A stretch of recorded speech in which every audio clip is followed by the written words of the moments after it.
putain de bordel de... Ça va, Titi? Non, putain de merde, ça me fait chier. Qu'est-ce qui se passe? Qu'est-ce qui se passe? Tu me demandes ce qui se passe? Il se passe que j'ai pas de sujet pour la prochaine vidéo, merde. Déjà? Tu sèches déjà pour la deuxième semaine et tu veux tenir 3 mois? Ça me semble compliqué. Merci de ton soutien. De rien. Bon, si tu veux pas m'aider, je vais aller faire un sacrifice humain pour trouver l'inspi. Ta gueule, Kenny, ou je te tue. C'est un peu extrême comme solution, non? Mais non, c'est pas si... Attends. Qu'est-ce que tu viens de dire? Que c'était un peu extrême? Mais voilà! Je l'ai mon sujet de vidéo de la semaine.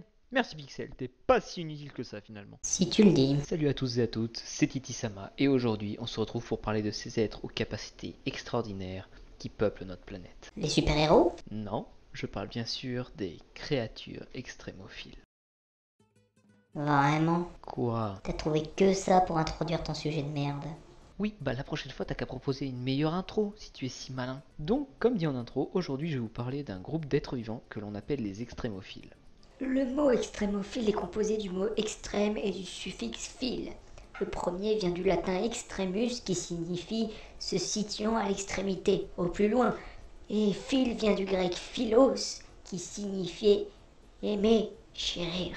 Les extrémophiles sont donc des êtres vivants qui aiment des conditions de vie extrêmes ou du moins qui y vivent. Les animaux ou encore les plantes ne sont pas assez cons pour se mettre volontairement dans des situations extrêmement dangereuses. J'imagine que ta phrase ne tient pas compte des humains. Les humains se mettent jamais volontairement dans des situations dangereuses, voyons. Et lire Donald Trump, c'est pas extrême et suicidaire peut-être?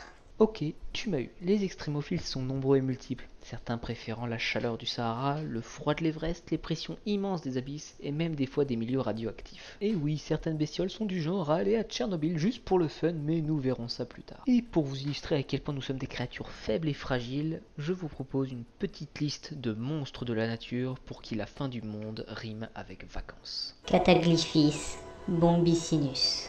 Nous allons donc commencer avec notre exemple le plus soft, la fourmi argentée du Sahara.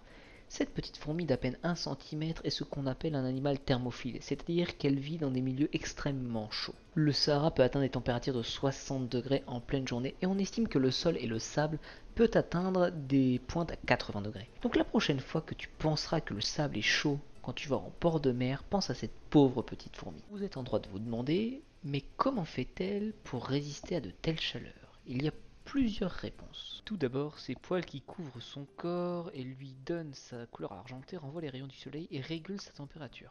Mon Dieu, pourquoi mes poils me servent pas à ça, moi aussi? Reste concentré, tu veux? Oui, excuse-moi. Ensuite, la chose la plus surprenante chez elles, c'est leur manière de se déplacer.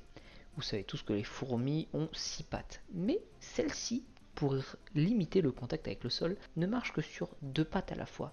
Un peu comme nous quand on sautille d'un pied à l'autre quand le sol est trop chaud. L'un des moments les plus ridicules de vos vies de primates pathétiques. Mais là où nous on galère, les fourmis en faisant ça atteignent des vitesses de 1 mètre par seconde. Cette bestiole parcourt 100 fois sa taille en 1 seconde et sans utiliser toutes ses pattes. Lithobates, Sylvaticus. Maintenant, passons aux animaux préférés des sorcières. Les chats noirs? Non, ça c'est l'animal préféré du diable. Je parle de la grenouille et plus précisément de la grenouille des bois. Précédemment, nous étions dans les chaleurs extrêmes du Sahara. Maintenant, on passe au froid glacial du Canada et de l'Alaska. Cette petite grenouille de 5 à 7 cm a l'air extrêmement chiante, couleur classique, forme habituelle, coiffement sans originalité. À première vue, rien de bien folichon. Pourquoi tu l'as prise alors? Je l'ai sélectionné car une fois l'hiver arrivé, cette grenouille devient l'égale de Mr. Freeze dans Batman. Je rappelle qu'en hiver au Canada, des pointes à moins 55 degrés ont déjà été enregistrées. Donc pour survivre, la grenouille s'enterre vivante et provoque son propre arrêt cardiaque.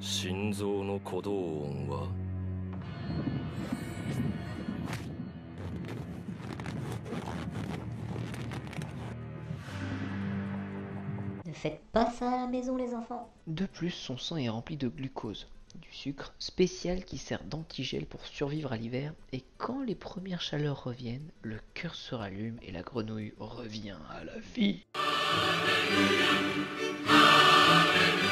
Mesenkitra eus. Vous avez trouvé la grenouille impressionnante? Vous êtes tellement pas prêts pour ce qui arrive. Je vous présente les Mesenkyitraeus, aussi appelés vers des glaces. Ces créatures de quelques millimètres à peine de long vivent littéralement dans la glace. Non, mais qu'on soit bien clair, ils ne sont pas immobiles dans la glace. Ils bougent à l'intérieur, ils vivent, se nourrissent et se reproduisent dedans. Et comment font-ils ça, monsieur le génie? Eh bah, on sait pas. Comment ça? Eh bien, tous les scientifiques ne sont pas d'accord. Certains pensent que les vers se déplacent dans des micro-fissures dans la glace, d'autres disent qu'ils utilisent une espèce d'antigel qui ferait fondre la glace sur son chemin. Par contre, ce qu'on sait, c'est que cet animal est la douloureuse représentation que la nature va parfois trop loin dans l'évolution. En effet, si ces vers survivent à des températures négatives, à partir de 5 degrés, ils fondent. Ils fondent. Oui, les parois de ces cellules se dégradent et donc ce dernier meurt comme une glace sur une table un 5 août. Triste fin. Tardigrada.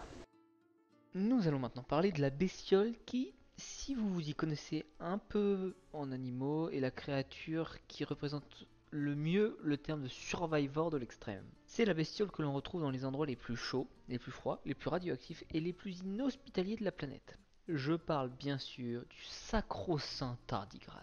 Pour ceux qui ne le connaissent pas, je vais vous faire un petit récap de certaines de ses capacités hors normes que je vais classer de la moins à la plus impressionnante. Il survit de moins 272,8 degrés, quasiment le zéro absolu, à 150 degrés.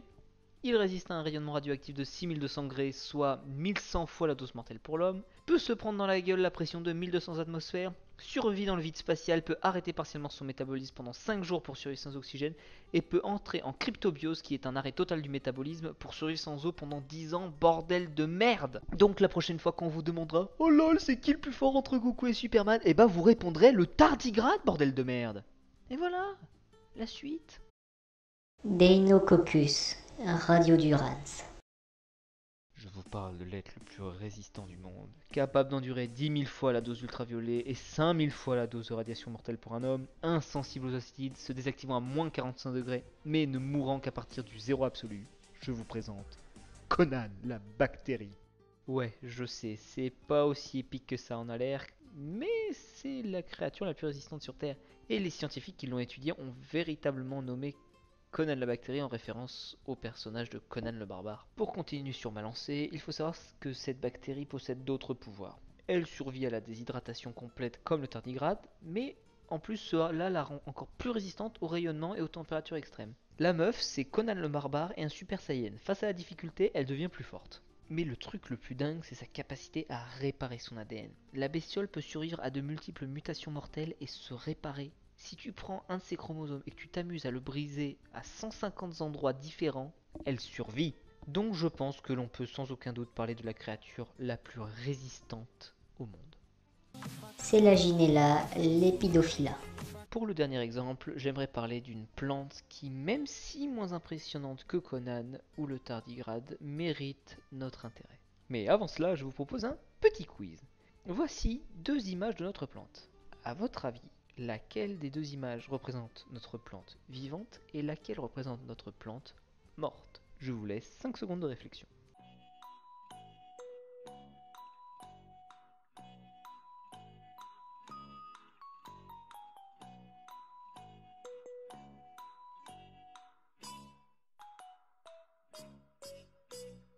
J'imagine que la plupart d'entre vous ont dit que la A était vivante et que la B était morte. Eh bien c'est faux. Les deux sont vivantes. Exactement. Cette plante est surnommée la rose de Jéricho ou la plante de la résurrection. En effet, si vous prenez cette boule sèche et que vous l'arrosez d'eau, 48 heures plus tard, elle sera de nouveau verte et totalement opérationnelle.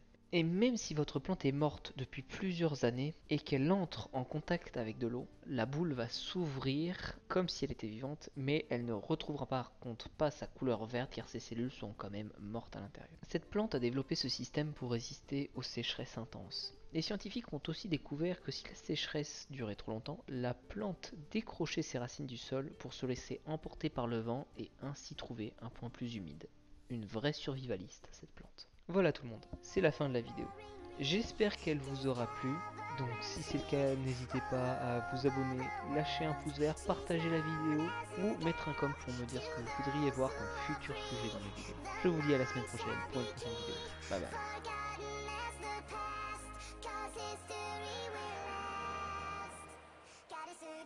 Wherever you are